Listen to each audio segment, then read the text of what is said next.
ข้าเจ้าขอถวายความเคารพแด่พระเถรานุเถระพระสังฆาธิการพระสงฆ์องค์เนรจุต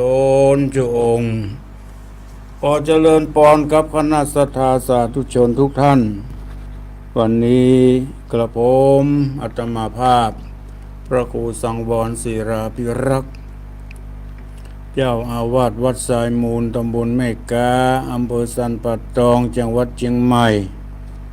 ได้มาพบปะกับคณะสัทธาสาธุชนทั้งหลายเต็มครั้งหนึ่งซึ่งวันนี้เป็นวันอังคารที่19เดือนสิงหาคมพุทธศักราช2568ซึ่งก็ตรงกับแรม10ค่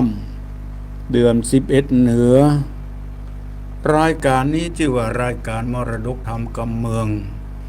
เทศนาอยู่ที่วัดสายมูลตำบลแม่กาอำเภอสันป่าตองจังหวัดเชียงใหม่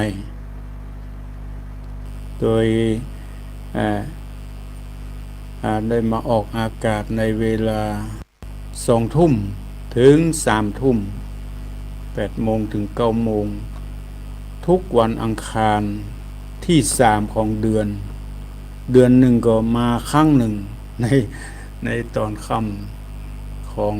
2 ทุ่มนี้จะมาวันอังคารที่3ของเดือนตามที่ท่านพระมหาสมชาติได้แบ่งเวลาให้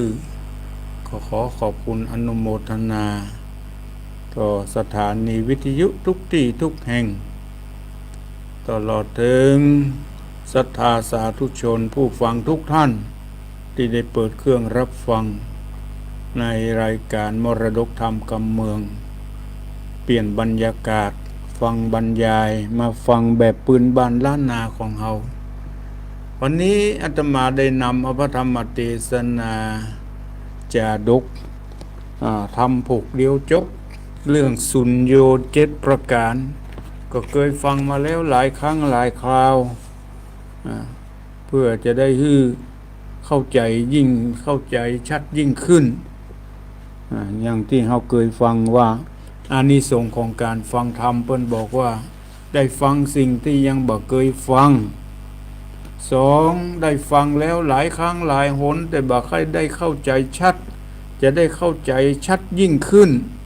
ทำให้จิตใจผ่องใส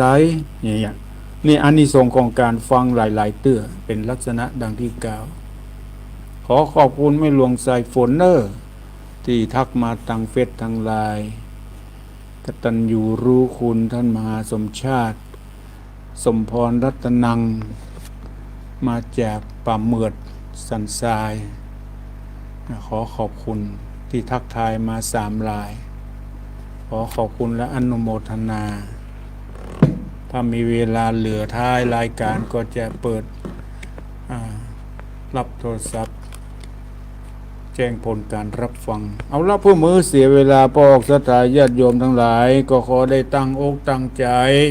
สดับรับฟังพระธรรมเทศนาเรื่องสุญโญ7 ประการเป็นลำดับต่อไปนะโมตัสสะภะคะวะโตอะระหะโตสัมมาสัมพุทธัสสะเทระเอโกมนุสสะอุปปนาติสานทะโวฟังราสุตุจนาสาปุริสะทั้งหลายตั้งหญิงใจน้อยใหญ่ผู้มักใฝ่ตั้งบุญอันจักหนุนส่งอยู่ได้อยู่สุขเจยบานศรัทธาหารลิงน้อมมานั่งพร้อมฟังธรรมจุงดาจำจื่อไว้แล้วก้อนไก่เอาแก่นเอาสารเอาปีญญาณวิเศษป่าพ้นเขตมารภัยเหตุนั้นจุงปากันตั้งอกตั้งใจดักอยู่ อย่าก้าวอู้กวนพระธรรมมารจากปีอื่นกำจะถอยติดจ่องห้อยตัวเราไป เหตุนั้นอย่ามัวเมาตังอื่นจุงแป่งใจชื่นยินดีบุญกุศลมีเอาใส่หาบ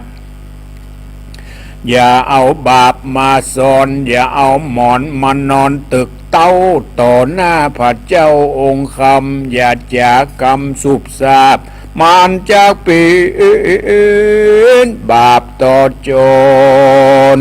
จุมหมู่คนเปิ้นที่นั่งใกล้จังจักเดือดไม่เกณฑ์ใจเหตุนั้นจริงโอ้ใจฟังไปแต่งแต่เก่าเฮาจัก